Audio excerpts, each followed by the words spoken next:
Go back to December the 12th, the year 2022, and the Nashville Predators were in St. Louis to take on the St. Louis Blues.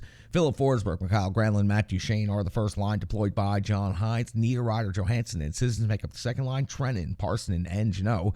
Smith, Glass, and Jankowski, your defensive pairings, and this is going to sound considerably different than usual. Yossi and Gross are your top pair. Ekholm and Fabro are your second pair. Gravel and McEwen make up your third defensive pairing for the Nashville Predators. UC Saros gets the start in net. We are just 5 seconds into the first period of the game, and Binnington has to come up with a save on Fabro. It's the first shot on goal of the game. Clean face-off win by the Nashville Predators. They get the puck in deep. It goes in on net.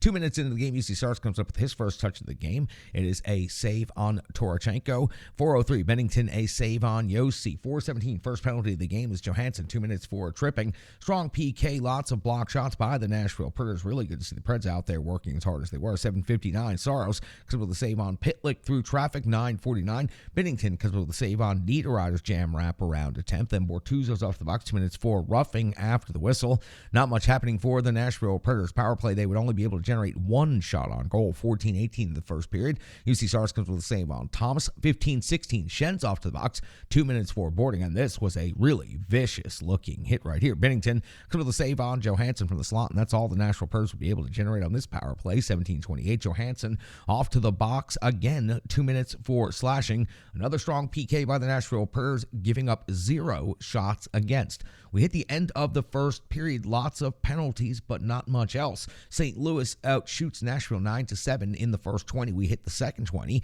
We're 59 seconds in, and Binnington's coming with a save on Duchene off the rush at 4:05. Johansson is off to the penalty box. He's got the hat trick in all the worst ways of 3 minor penalties already in just 24 minutes of game time. 2 minutes for goalie interference, but this was just a little bit of a different situation as we all saw Binnington take the absolute flop, and then we have to see UC Saros coming up with a save on Falk on the shorthanded situation while Ryan Johansson sits in the box for the third time of the night.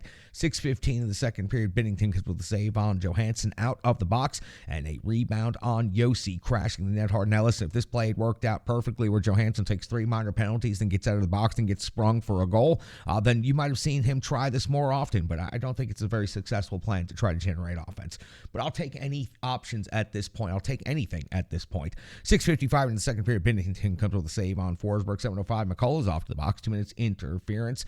The Blues had the best chance on this shorthanded opportunity. The power play is 0 for 3 now at this point in the game versus the 32nd rated penalty kill in the NHL. 11:31, we're past the halfway point of the game with 0 score. 11:31, Binnington gets with a save on Forsberg. The rebound trickles just wide of the post. This was a tricky little roller. 13:25, Saros comes with a save on Krug's long shot. 14:09, Parayko goes out to the box. 2 minutes for cross-checking. Another really, really hard hit along the wall that draws a penalty and a power play for the Preds. They generate more zone time, just wouldn't generate any results. 0 for 4 on the power play now against the worst penalty kill team in the NHL. Strong shift after the power play, maybe their best shift of the entire game, but everything was kept to the outside. They could not get any shots through the net. The Preds would maintain pressure for the rest of the period. 19:39 of the period, Parson would get his stick checked while he was attempting to tuck the puck into a wide open net. That might have been the Preds' best look near the net of that entire period. We go to the intermission. The Preds are now out shooting the St. Louis Blues 16-13. We go to the third period, still no score. 21 seconds into the third period, Binnington comes with a save on Parson. Parson was flying all over the place towards the end of the second period, beginning of the third period. Trennan follows up that play, and a strong shift overall for that entire line. 5:03 into the third, Saros comes with a save on Falk. 7:43, Saros a save on Barbashev, and then we go the other way. The Nashville Predators start generating some pretty decent offense for a few minutes. 10:51 into the third, Binnington comes with a save on Jankowski at close range. 11:49, a save on Parson's jam ×2. 16:42, Binnington back to work again on Ekholm. Stops him with the elbow. The game had to be stopped at this point because Binnington went down. That was a nasty, hard, heavy shot that caught Binnington right there on the elbow. 19:19 of the third period, Binnington comes up with one more save in regulation. That's on Dante Fabro. We hit the end regulation. The Predators out shooting St. Louis Blues 24-20. So the Nashville Predators hold the St. Louis Blues to just 11 shots on goal in the final 40 minutes of gameplay. We hit the 3-on-3 overtime. We're 13 seconds in. UC Sarks comes with a save on Falk on the 2-on-1. 53 seconds in. Bennington comes with a save on Duchesne, who went 1-on-3, getting a dynamic scoring opportunity. 147. Saros comes with a save on Cairo, but at 2:25. It's Shen ending this game with the rebound, put back his 7th of the season. Gives the St. Louis Blues the one and only goal of the game, defeating the Nashville Predators 1-0 in overtime. Final shots on goal, 25 for Nashville, 24 for St. Louis.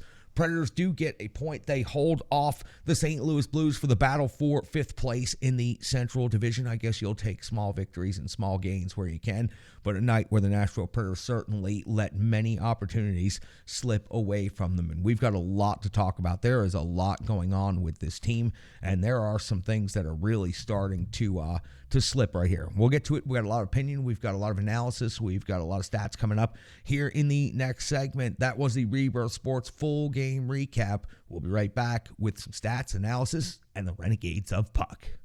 Strong Style Fit